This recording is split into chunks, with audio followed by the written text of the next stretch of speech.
dhisidda buundooyinka bini'aadamku wuxuu bilaabay xilliyo aad u fog, wuxuuna fahmay sidoo kale fikradda iyo muhiimadda ay leedahay buundooyinka, taasi oo ay faa'iidadeedu ay tahay inay isku xirto laba gobol ama laba buurood ayadoona dulmaraysa sida webiyaasha, dooxooyinka ama badaha. waxaana laga yaabaa markii aad aragtid meelaha buundooyinka aadka u sare inaad dareemtid cabsi ayadoo ay la xiriiraan sababo dhowr ah oo ay ka mid tahay sida inaad dareemtid inay tahay meel ciriiri ah ama inay tahay meel dhismeed ay xilliyo fog kasoo wareegteen oo aad ka baqdid inay kugu dunto, ama laga yaabay maadooyinkii laga sameeyey buundada ay kula muuqdaan inay ahaayeen kuwa aad u liito. waxayna qaar ka mid ah dowladaha dunida ay ku faanaan inay leeyihiin buundooyin aad u qurux badan, kuwaas oo haddana laisku aamini karo. balse maanta kusoo dhawaada muuqaalkeena ee aan ku eegayno 10 buundo ee ugu halista badan caalamka.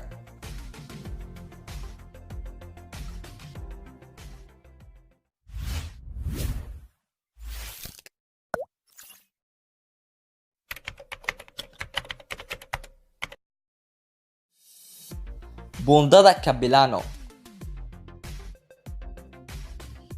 buundada dhimashada ama buundada Capilano Suspension.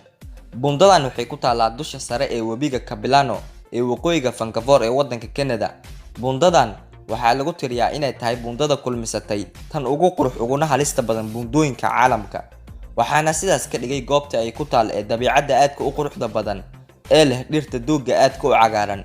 waxaana uu gaaraa joogga dhirirka buundadan 140 mitir ayadoona la furay sanadii 1956. naqshadda qaabka ay u dhisan tahayna buundadan waa mid aad u adag oo la isku aamini karo, ilaa xitaa heer ay u suurtagal tahay inay qaado culays dhan 96 miroodiyaal ah. laakiin halista buundadan ayaa ka dhalanaysa jooggeeda aadka u sareeya iyo dhaqdhaqaaqa aadka u badan ee lagala kulmo marka lagu socdo dusheed. sanad walbana buundadan Capilano Suspension waxaa soo booqda in ka badan 900,000 oo dalxiisayaal ah si ay ugu raaxaystaan muuqaalka dabiicadda ee aadka u quruxda badan ee ku hareeraysan goobtan iyo buundada.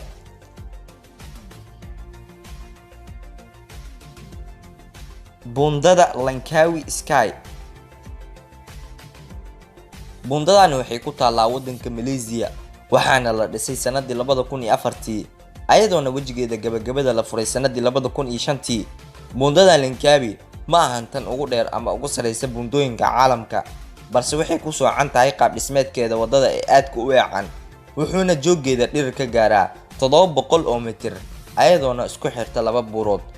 marka laga soo tago waxyaalahaas oo idilna, buundada Langkawi waxay leedahay 8 baalayaal wiishash ah, kuwaas oo siinaysa dalxiisayaasha dareen aad u cajiib ah ee gaarka u ah muuqaalkan aadka u quruxda badan. sidoo kalena waa weji kale oo aamin u ah dalxiisayaasha, taasi oo u suurtagelinaysa inay jiraan masaafo dhan 100 mitir ayagoo ku jira hawada.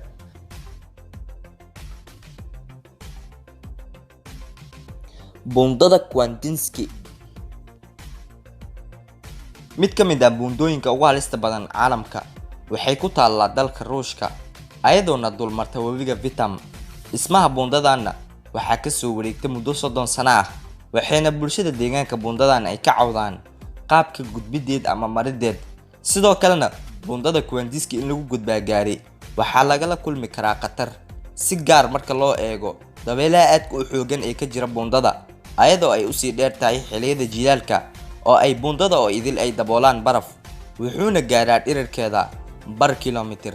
ilaa haddana lagama diiwaangelin buundadan Kwandinsky inay ka dhaceen waxyaalo shil ah oo aad u daran, ayadoona ka samaysan buundadan alwaaxyo. buundada Tilst Cliff Walk. buundadan waxay ku taallaa dalka Switzerland, waana buundo laba gobol isku xirta ee ugu dheer qaaradda Yurub, waxaana la dhisay bishii December ee sanadii 2012, wuxuuna gaaraa joogga dhirirkeeda 3,000 oo mitir, kaasi oo kadis cajiib ku noqonaya dadka jecel taxadiyada ee ku sugan caalamka. inkastoo haddana ay ciriiri tahay buundadan, jooggeeda waxaa lagu qiyaasaa bar kilomitir, taasi oo haddana kugu qasbaysa inaad usoo marto gudbideed 150 wado adigoona ku raaxaysan kara daawashada dabiicadda ee aadka u quruxda badan ee buuraha barafleyda ee Switzerland. buundada Royal George. mid ka mid ah buundooyinka ugu muhiimsan uguna halista badan caalamka waxay ku taallaa Colorado, Mareykanka, waxaana ujeedadeed loo dhisay qaab dalxiis, ayadoona la dhisay sanadii 1929kii, taasi oo ka dhigan inay ku dhowdahay buundadan dhismaheed cimri ahaan qarni, waxayna ku raaxaystaan dalxiisayaasha muuqaalkeeda dabiicadda ee aadka u quruxda badan inta ay ku jiraan safarkooda, taasi oo sidoo kale ay ugu suurtagal tahay inay ku sameeyaan qaar ka mid ah ciyaaraha halista ah sida kuboodida xarig ay isaga soo tuuraan fiideeda sare.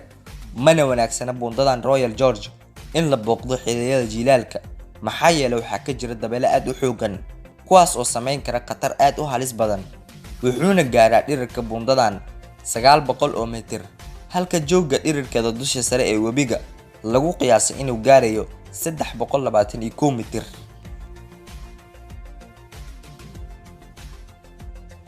Buundada Husseini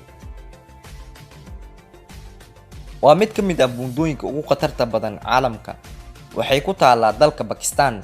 In la gudbo ama la maro buundadan Husseini waxaa halis ka dhigaya waxyaalaha ay ka samaysan tahay ee ka kooban alwaaxda iyo xargaha.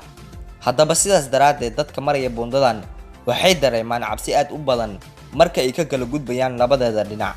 Haddii laga soo tagana habka naqshada gaarka ah ee buundada Husseini, sidoo kale waxa ay wajahdaa dabeelo iyo duufaano aad u xooggan, taasi oo ay u sii dheer tahay xumaansho wada ahaanteed. Waxaana la tilmaamayaa in la dumin doono buundadan waqtiyo dhow marka laga fiiriyo dhibaatada khatarta leh oo ay kala kulmaan dadka gudba buundadan.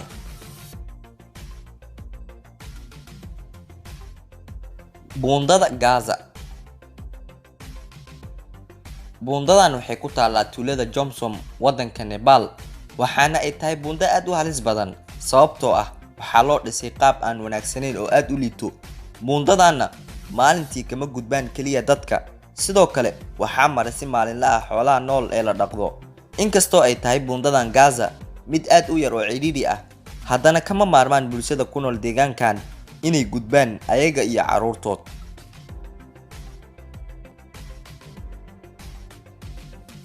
Buundada Janjiyaji waxay ku taallaa buundadan dalka Kadiska, alifaada iyo cajaa'ibta badan ee Shiinaha, waana buundada ugu dheer uguna sareysa buundooyinka caalamka ee ka samaysan dhalo, wuxuuna gaaraa dhirirkeeda 430 mitir, halka balaceeda uu yahay 6 mitir.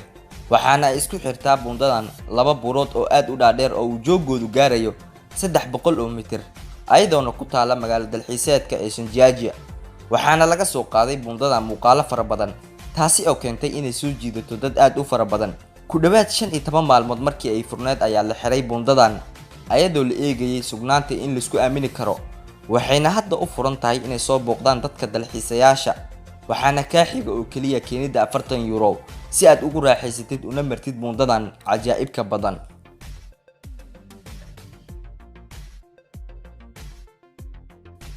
Buundada Trift. Dhererka buundadan wuxuu gaaraa 170 mitir, halka balaceedu uu ka badnaan 1 mitir oo kaliya. waxaana buundadan Trift la dhisay sanadii 2004 si loogu faa'iideysto ka dhalinta biyaha korontada, balse sanadkii 2009 ayaa dib loogu bedelay, waxaana ay hadda tahay buundo ay soo booqdaan dalxiisayaasha oo aad u halis badan. waxayna buundadan Trift qaadi kartaa culeys baraf dhan 15 ton, ayadoona u dul qaadan karta dabeelo xawaare ku socda 200 oo kiiloomitir saacadii.